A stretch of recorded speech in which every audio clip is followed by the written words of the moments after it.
네, 한 주간의 이슈도 살펴보도록 하겠습니다. 네, 장유미 변호사 계속해서 함께 하시고요. 승재현 형사법무정책연구원 연구위원 모셨습니다. 안녕하세요. 네, 안녕하십니까.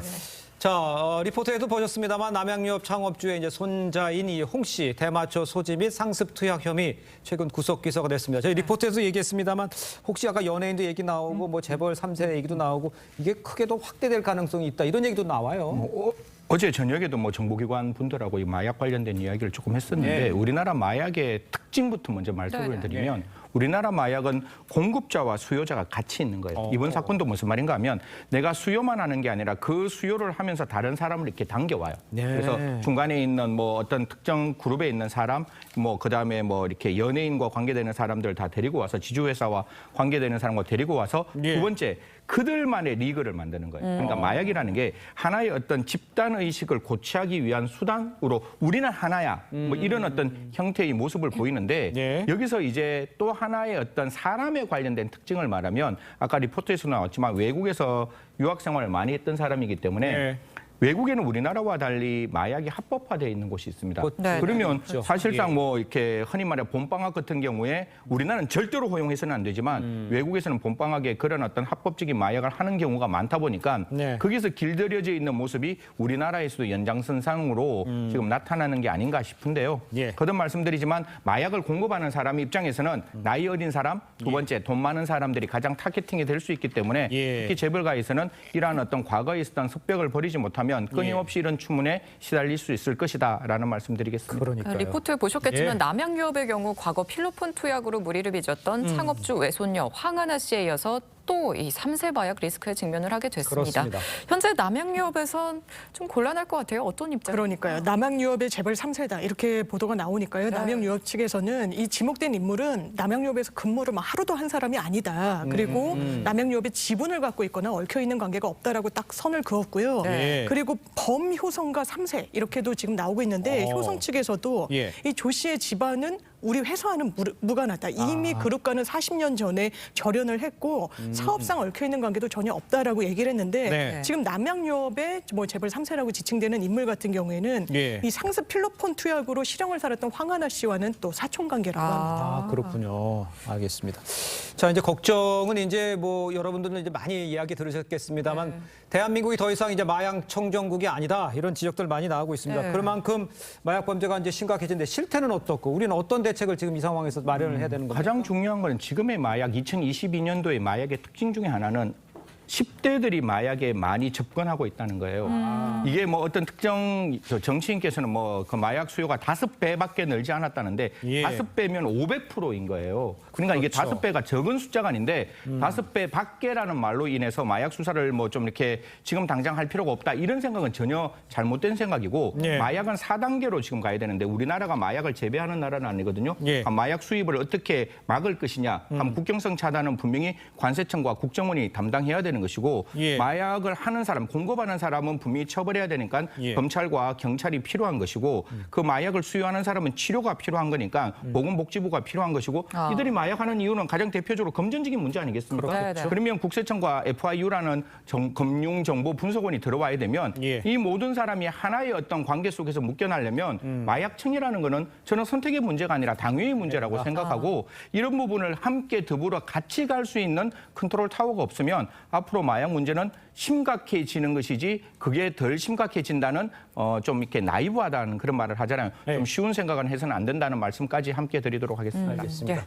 자, 다음 이슈도 짚어보도록 하겠습니다. 광주의 한 금은방에서 10대 3명이요. 귀금속을 훔쳐 달아나다가 경찰에 붙잡혔습니다. 그런데 범인 중에 초등학생이 있었어요. 불과 15초 만에 4천만 원어치를 훔쳤다. 야, 이렇게 범죄도 심각해지네요. 초등학생까지 등장하는 이게 혹시 기억나세요? 옛날에 성인이 그 촉법소년을 데리고 이렇게 절도를 했는 사건이 얼마 전에 저희들 언론에서 굉장히 대서특필이 됐었는데 이번에는 16, 15, 12세 아이들이 정말로 15초 만에 금방을 틀었는 거예요. 그런데 이 3인조가 정말 그 직업적 분담, 그러니까 범행 역할의 분담을 정확하게 했는 게 그렇습니까? 두 사람은 들어가서 저 범행을 하고 한 사람은 바깥에서 지키면서 이 작물을 어떻게 팔지에 예. 대해서까지 이야기를 했는데요. 예. 제가 여기서 꼭 말씀드리고 싶은 거는 예. 공동정범이라는 거는 바깥에서 망을 보는 사람도 똑같은 사람이고 그 건물방에서 절도를 하는 사람도 똑같은 사람이니까 이 예. 모든 사람이 공동정범으로 처벌받을 수 있다. 즉 미성년자만 그 촉법소년만 처벌받는 게 아니라 현장에서 절도를 했는 사람만 처벌받는 게 아니라 네네. 그에 관련된 모든 사람은 우리 형법상 공동정범으로 처벌받는 겁니다. 왼손이 범죄를 저지르고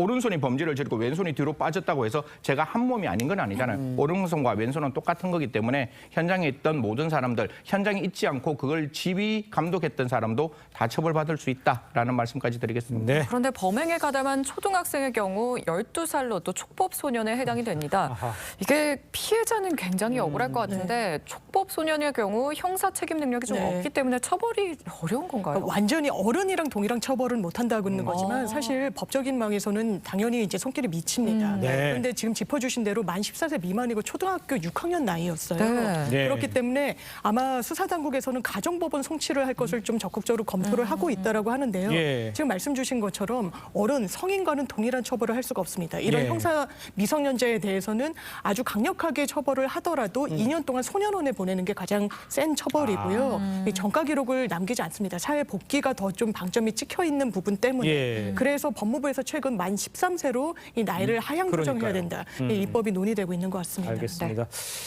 자, 다음 주제도 좀 살펴보도록 하겠습니다. 1일부터 서울의 심야 시간 택시 할증이 밤 10시부터 이제 2시간으로 이제 당겨졌잖아요. 네. 할증률도 최대 40%까지 올랐습니다.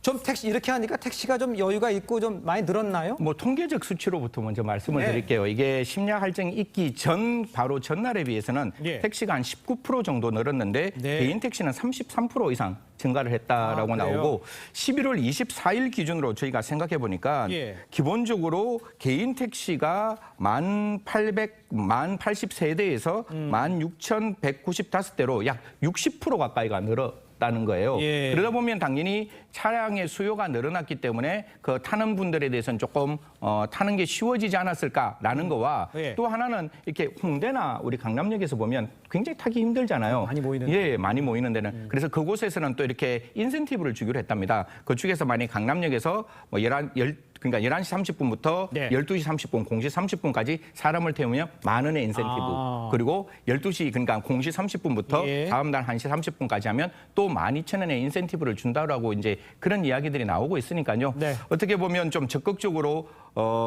복잡게 몰리는 시간에 좀 더 많은 택시가 수요적으로 나타날 수 있도록 좀 수요를 많이 좀 늘려주셨으면 그렇게 하는 마음입니다. 그러네요. 저도 어제 40% 찍힌 거 보고 사실 좀 놀라긴 했었는데 요즘 현장 반응은 어떻고 또 오른다고 이 기본 요금이 오른다고 하죠 내년. 기본 요금 3,800원이거든요. 예. 3,800원이 이제 4,800원으로 오르고 예. 우리가 2km 타면 그 할증이 그냥 금액이 올라가는데 1.6km로 이렇게 올라가요.